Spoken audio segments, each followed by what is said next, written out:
Hey everybody, and welcome to Bits of Board. We're talking board games, miniatures, cards, and dice. My name's Michael, and today we are doing a review of Time of Legends Joan of Arc. And this is kind of to celebrate the announcement of the upcoming Kickstarter release. They're re-releasing it, reprinting it with errata and a couple of extra units and stuff. Very pumped to see it coming for you guys, but we'll chat about that shortly. For the moment, let's get into the game side of things and find out what this thing is all about. Let's go. Time of Legends Joan of Arc is a tactical miniatures strategy game on the smallest, most epic scale. Games are scenario driven, with players commanding their forces in a fight to achieve their specific goals. Scenarios have a set length and provide all win, loss and draw conditions based on the narrative. Setting up, the map tiles are placed out as directed, forming the battlefield on which the encounter is fought. Each tile is divided into 1 to 3 spaces for units to occupy and move through, with each space representing a given terrain type. Plain and farm spaces provide bonus to cavalry attacks. Forests improve ranged attacks and ranged defense. Hill and rock spaces increase defense and affect ranged abilities. Swamp spaces negatively affect a unit's defense and prevent cavalry charge actions. And finally, city tiles provide a bonus to defense so long as there is a building on the tile. Each space on the map comes with a capacity limit, filled by troops, terrain, or buildings scattered across the land. A tile split into 3 areas can hold 4 points of size in each area. A tile split into 2 areas can hold 6 points of size in each area. And finally, a tile with only 1 space can hold 8 points of size. Most units only take up a single point of space in each tile. However, there are some units which take up more, and they can be identified with the big keyword on their unit card. Now, it is worth noting early that whenever we're referring to a unit for activation, damage, size, and all that stuff, we are referring to a full base of miniatures where applicable. Even though units can be made up of 1, 2, or even 3 miniatures, they are still only considered 1 unit. Tiles can also hold stakes, which improve the defense of bowmen, walls, which prevent units from being pushed, barricades, which improve the defense of any unit they're stationed with, and a whole slew of other terrain pieces. Rocks, trees, buildings, you name it, this game's got it. Setting up for a scenario, a player should build the map and place all units as instructed. After the map's all set up, players must set up the battle board, consisting of the scenario's specific round cards, a deck of War Council cards, and legend cards. All of these things we'll chat about shortly. Players should also make available any resources required, including XP and legend tokens, order cubes, and combat dice. Lastly, the battle board is also home of the graveyard and infirmary, and the doom dice, which we use to determine defeated units' fates. With the main play area now set up, each player should grab a player board and any starting resources as instructed by the scenario, including the cards that represent each of their units. In the game's opening scenario, the French player would take the Mounted Knight's unit card and the Bertrand du Guesclin hero card. Apologies for my pronunciation. They would take 2 glory tokens, a reroll token, and a charge order cube. The English player, on the other hand, would take the bowman unit card, the mounted bowman unit card, the sergeants at arms, a hero card representing Henry of Gromont, a single glory token, a reroll token, and the first player token. Good news and kind of necessary with this game, but there is also a double-sided player aid, chock full of information and reminders of some of the things in the game. Gameplay-wise, players will move through a number of set rounds as determined by the scenario. Each round consists of a council phase, an activation phase for each player, and then concludes with the camp phase. The first phase, the council phase, sets up the battle board. A new round card is revealed, granting players a number of activations as outlined on the card. After that, the round's War Council cards are revealed. Usually 3 of them will come out, but in this introductory scenario, we're only going to bring out 2. Now, Starting with the first player, everyone would choose one of the displayed powers to take on for themselves. After the War Council cards are dealt out, players would need to consider the upkeep of any of their characters, and we'll talk about that a little bit later. For the moment though, that is the Council phase done and dusted.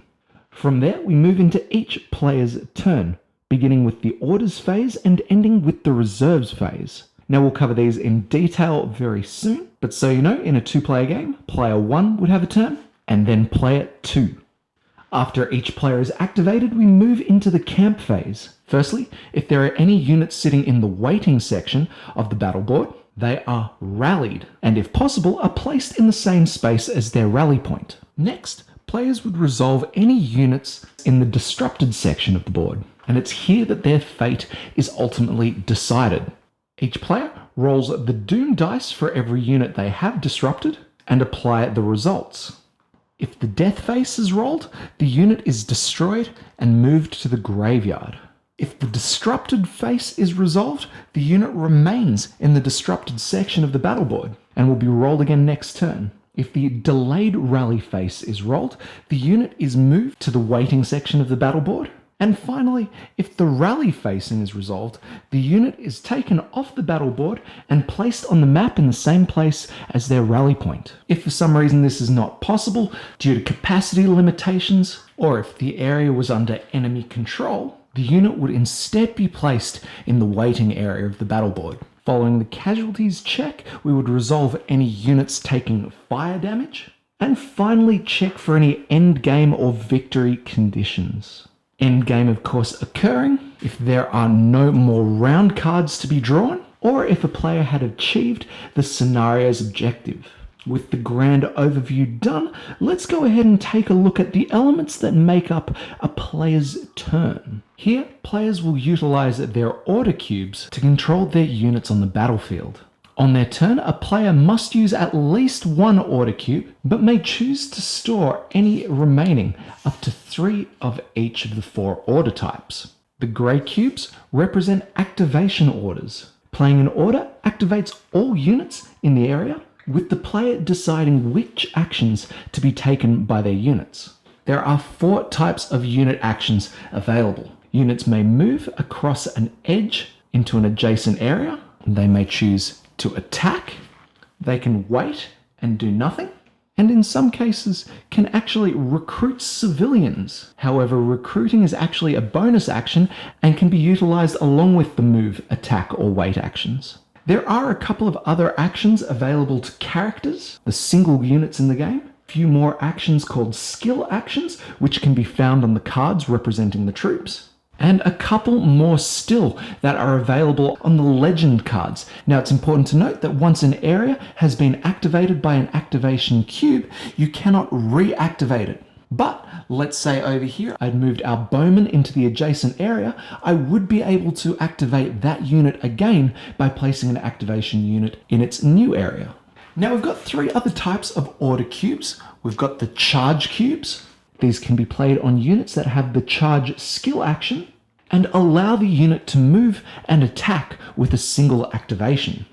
The reactivation order allows an already activated area to, you guessed it, reactivate.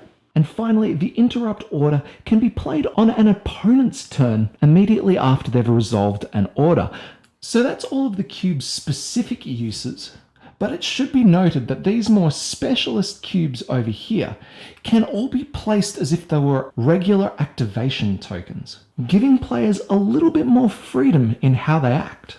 Alright, so with all said and done there's probably a couple of questions that come up. And to be fair, there are quite a lot of additional rules that handle these situations. We have rules for handling combat in buildings, dealing with flying units, and utilizing, the sky tiles. Yep, they are definitely a thing. Handling ranged abilities from those with arcing shots, like the bowman, and direct shots, like the crossbowman. Dealing with civilians, including recruiting, and discussion actions, which can be taken by hero units. We have the use of equipments, upgrading characters, and a whole slew of legend cards that can give players a commanding edge in combat and controlling the battlefield. But you know what? None of these things are as important as understanding the main bread and butter of this game, guys and gals. That is combat. What is this game if not an excuse to pummel your friends in all-out war right there on your tabletop? Combat comes about through the use of the attack action.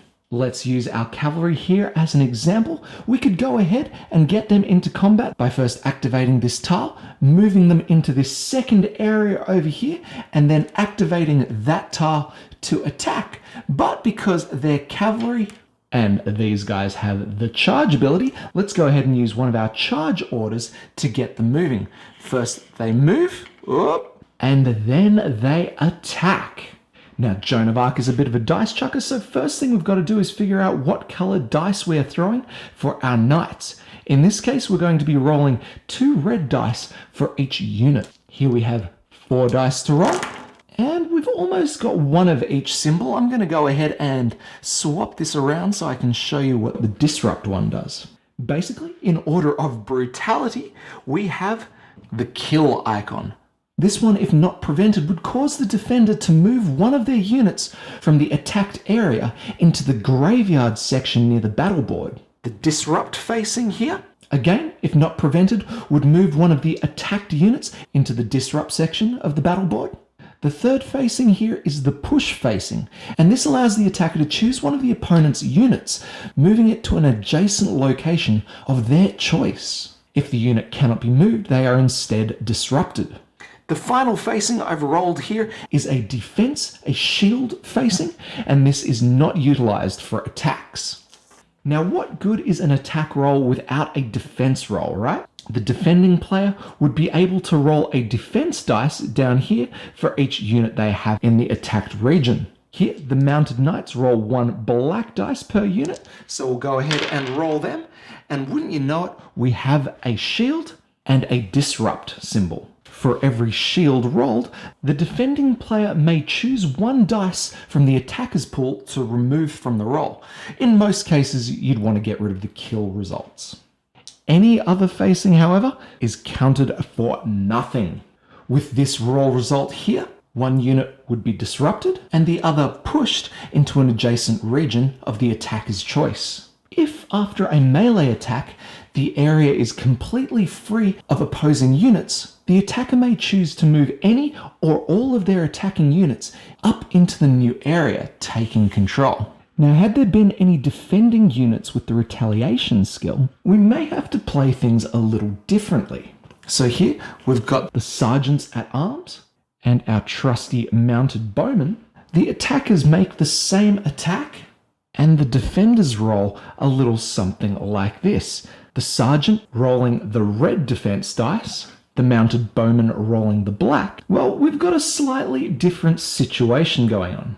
The bowman's defense still cancels out one of the attacker's rolled dice, but then we're left with an interesting decision, because thanks to that retaliation skill, any dice rolled by that unit can be utilized for their effect even though it's not a defensive dice. So here, the French would still disrupt and push, but at the same time, the Sergeants at Arms would be able to utilize their kill result of the dice, taking out one of the units completely. And this is an especially impressive skill because attackers' defense dice cannot be used to mitigate those results. The results rolled by the Retaliator are final. Let's go ahead and move the knights in as they've cleared the area. And let's take a look at another attack, this time from our English bowmen. Now, ranged attacks are no more different to melee attacks. They can still target adjacent areas, but in some cases have an extended range. The bowmen here can reach range of 2, and as noted by the arrows, produce an arcing shot, which means they can target any area in range. Here, our bowmen have a range of 2, and can easily target the mounted knights above. Let's say our English player activates the area and choose to attack with all units. Each bowman will attack with 2 yellow dice, And if any result on the yellow dice ends up being a shield, they can be changed to a disrupt. The mounted bowmen are attacking melee, rolling the black dice. Let's see how they go. As you can see by the result, the yellow dice are a lot harder to make a proper hit, but with such extended range, this is probably a good balancing tool. Now, I've only rolled 5 dice here, and there are only 5 yellow ones in the base game, so I'm going to go ahead and roll the 6th, producing another push. The French knights will roll their defense dice, producing a shield, meaning they can get rid of the disrupt if they choose to do so. But that's still no good for them, because the mounted bowman got a disrupt as well. Firstly, any remaining kill results would be resolved, then disrupt ones, and that's really all we need. We'll remove the knights, placing them in the disrupt area of the battle board. The remaining results are ignored. Now, occasionally through the use of War Council cards or other scenario-specific things, players will gain XP or legend cards and tokens. XP can be used to upgrade heroes. Here we have the French players Bertrand de Gascoigne, and for the cost of 5 points of XP, the player may upgrade the hero from their level 1 self to their level 2 self. When they do so, the player can choose to either go the holy version of themselves or the unholy, each with different powers. Remembering that any upgraded heroes must be paid for during the upkeep phase of the round. Legend tokens, on the other hand, can be used to activate the legend powers contained on the cards. Here, for example, we can see to utilize the Sacred Place legendary power, the player must spend 1 legendary token to, at any time, move one of their rally points to any free or allied area. Here we have a retaliate action as well. When defending, one of your units gains retaliation until the end of the attack, again costing 1 legendary point. And as you kind of saw earlier, there are just heaps of them, and I'm pretty sure they are all unique, which is just amazing. Now, these cards can be used at pretty much any time so long as it goes along with what the card said, but most of the gameplay is quite straightforward. Players activate their units, so let's move our mounted bowmen out. We'll do the same for our ground units over here. And heck, let's go ahead and save this last activation for the new round. Let's activate our French, beginning with a charge from here. We're going to go 1, 2. Cavalry can move twice with their charge action and then make an attack against an adjacent enemy. The attacker rolls their attack dice, taking into account any special abilities. The cavalry move through fields and grains and as such get to activate their power, allowing them to re-roll 1 dice per unit. The defenders roll their defense dice and utilize their results. Here, those disrupt faces do nothing, so 1 mounted bowman is killed and the other one is disrupted. The French player would continue their activation, this time activating these 2 mounted units here. We'll move them into the same space as their hero, Bertrand de Gascoigne, and then we'll go ahead and activate that area, allowing us to continue moving our units. We'll go 1 final activation, and we move into the camp phase.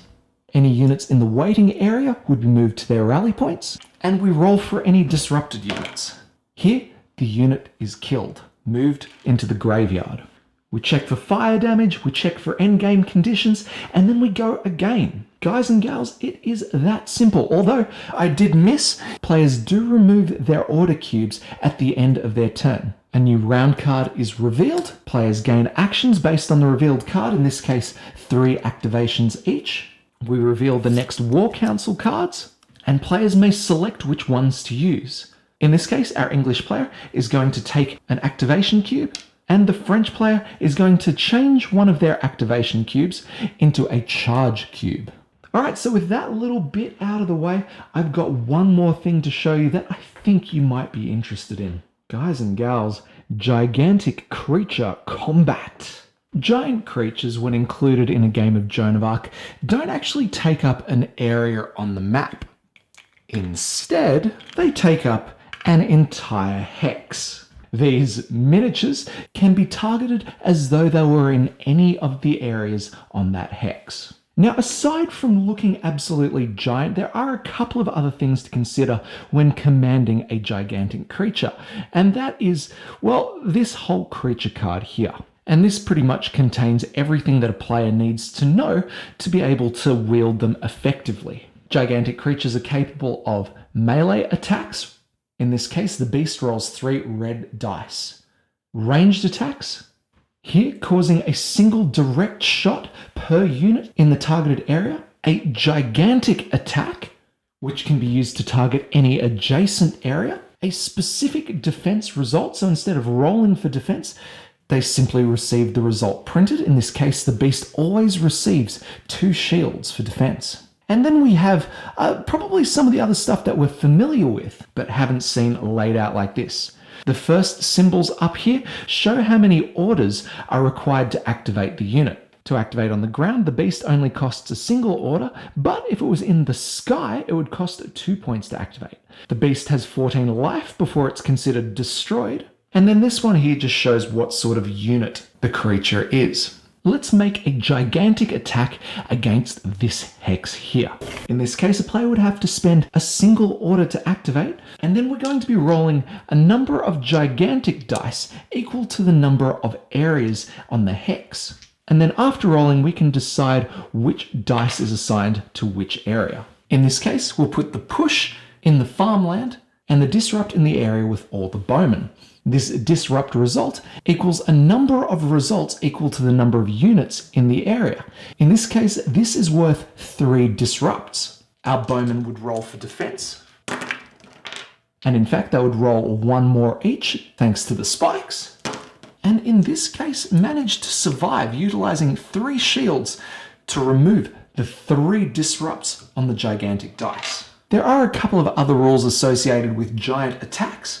The most fun of which being the trample result, which is a push result that cannot be cancelled by any defense rolls. Last bits to note are the specific skills the creature has, as well as any other abilities floating around. They can utilize these as written. It's pretty crazy. Now, I wasn't actually going to talk about it, but I think I'd better just to cover it all up. The beast here is a flying creature, and there are a few other flying units throughout the game, the angels being one of the most impressive, but this does lead me on to the whole skyboard thing. See, if a player has any flying units, they're actually able to move them into the sky.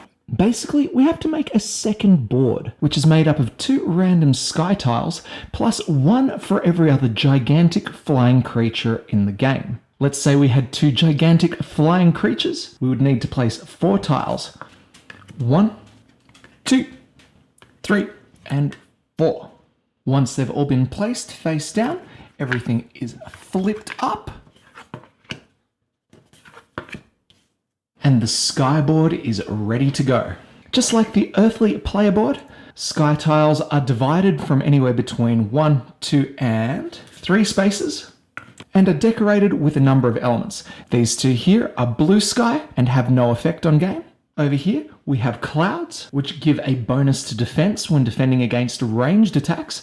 And then we have rainbow tiles, which give a bonus to attack for any holy units. Sky tiles can be reached by units on the ground, just so long as they have the flying ability, with all sky tiles being considered adjacent to any other ground tile. Let's say our beastie wants to move to the sky. We may place him in any of the 4 locations. Flying units in the sky can make melee attacks against each other, and for ranged may actually target ground units anywhere on the map so long as the attack has a range of 1 or higher. If an attack causes a unit to be pushed from a melee attack in the sky, they can be moved to any sky hex. But if the attack comes from ground level, the unit has to be pushed to a free or allied ground space. All in all, the skyboard looks to be a very important point of control for any player at the table. Joan of Arc plays itself on 2 fronts. The first is a historical strategy game allowing players to play out actual historical battles with warriors and commanders true to page. For those invested in the events surrounding Joan of Arc and that of the 100-Year War, I imagine there is a huge amount of satisfaction that can be found living these battles on the table, either upholding or overturning the results as written. The second front of Joan of Arc is the fantastical take on history, which adds in a tide of otherworldly combatants. The angels of heaven, the demons of hell, and everything in between. And it's on this side that the game is licensed to draw more wildly on the themes of these wars, giving us something, well, beyond the pages of history. Light and dark, good versus evil, holy and unholy, and had it not been for this fantasy twist on the game, I probably wouldn't have gone for it. You see, Time of Legends Joan of Arc is a really interesting game for me to cover because honestly it plays nowhere near how I thought it would. See, I found this sucker on Kickstarter back in the day and absolutely, I was hyped by the minis and the theme and I didn't really care what the gameplay was like. I backed it anyway. I mean, look at all the stuff that the game had and I knew I had a war game coming and for me, that was enough. Well, ladies and gentlemen, I was wrong. And this ain't no war game. It's far from it. I mean, don't get me wrong, it's got the foundations there, but these foundations, well, that's all they are. They don't build into any grandiose simulation. There's no crazy subsystems used to manage all the intricacies of command and control. In fact, there's nothing overly complicated here at all. But you know what? That's one of the things that I most appreciate about the game. Here, playing Joan of Arc, I can feel like a commander in charge of scores of troops with having to do all of their work. Don't get me wrong, there's still a ton of stuff to consider when playing. There's still plenty of room for strategizing and tactical gameplay. All the important stuff is there. It's just not as much as it probably could have been. To me, it's more like a competitive puzzle with a wargame veneer. Each scenario can be solved. After all, a player must be able to complete their objectives in the time allowed by the scenario. It's just, well, you're going to have an opponent in the way of your goals. Now, obviously, the theme does things for me. Great setting, great art, and honestly, there's a huge amount of gameplay in the base box, but there's a few things that you need to know before getting into it. For those of you looking to pick this up in retail, beware. I say retail because this game's probably not getting a true retail release, and I'm really hoping it's not in its current form. See, I've seen the game for sale here at local conventions since its release, with the base game being sold separately from the Reliquary stretch goal box. And guys and gals, hear me now, the base game, it's not a complete gameplay package, pure and simple. It is missing a number of elements only present in the stretch goal box. Little things from the NPCs in the game's opening scenario to some of the biggest stuff with scenarios missing integral units. And while I'm 100% sure that this has absolutely nothing to do with the team at Mythic Games, it's just Kickstarter on-sellers being savvy in how they sell their products. But I just wanted to say straight up, be careful how you pick this game up. Good news though, as I mentioned in the intro, there is a Kickstarter reprint in the works, complete with errata and a few new bits and pieces. But I just don't want anyone picking this game up and only getting a portion of the game. That being said though, I really do think Mythic have got themselves a winner with this gaming system, and I'll be very excited to see what they come up with next to utilize it. I know there's a spin-off in the works based in the Joan of Arc world, but as far as what the next theme is, well, I'm just hoping they kind of run with it. Now, saying all that, let's talk about the game mechanically. Firstly, as I've already alluded, it's quick, and you get a great epic experience in a good allotment of time. 2-player scenarios can be knocked off from half an hour to 45 minutes, with the larger games going the hour and a half sort of thing. You need to be familiar with the game, but it's still easily accomplishable. Gameplay is fluid, almost chess-like, except it's chess with the timers on, and unfortunately, with the vast majority of scenarios, there's not a huge amount of time to sit idly by to create the perfect situation for your army. Yes, the gameplay is fluid, but it's torrential and frantic, and these battles seem less like a war and more like a knife fight. It's awesome. Compounding on that, players must always consider the huge amount of options available to them each turn, utilizing skills, legendary cards, and even the lay of the land to their best advantage. And for me, at least this is the game's slight downfall. Being the extremely erratic gamer that I am, I don't get a chance to play this one day after day or even week after week. Something that I think Joan of Arc would really benefit from, building the familiarity and awareness of everything going on. Luckily, no one I play with does either, so it's always a fair fight. But I never really feel like I've got a full handle on all the strategic options available to me. Setup can be a bit of a drag, but I think that's sort of to be expected of a game with this much going on. And although the table footprint can get pretty insane, well, you've just got to deal with that because there would be no other way to convey this level of epicness without it. Regarding the miniatures, I have some comments. I hate the floating bases, guys. I hate them so much. Having to put 3 tiny individual miniatures on their base, pushing them around the map, knocking them out of their position, fiddling with them to get them back into their slots, and then facing the right way, it just kills me. I mean, why even have multiple miniatures if they don't mean anything? They don't represent hit points or strength. They're simply a visual representation of the miniature. Why? Why? Because it looks good, that's why. And this game is a perfect example of form over function for sure. And as freaking fiddly as it can be, I totally appreciate every minute I spend with it because damn, it conveys some epic scenes, I'll tell you that. Now, my problem here could have been solved in 2 ways. Either Mythic supplied enough bases with all the expansions so that I could just glue everything together and be done with it, but that would be costly.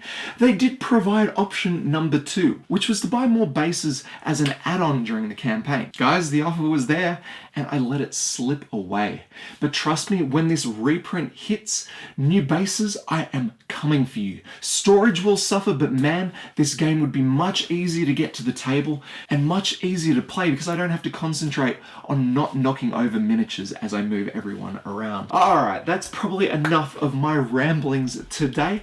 I hope you've enjoyed the video. If you have, make sure you like, comment, subscribe, and do all the things that you guys can do to help this channel grow. But besides that, we are about done. So as always, guys and gals, my name's Michael. This is Bits Aboard. We'll catch you next time.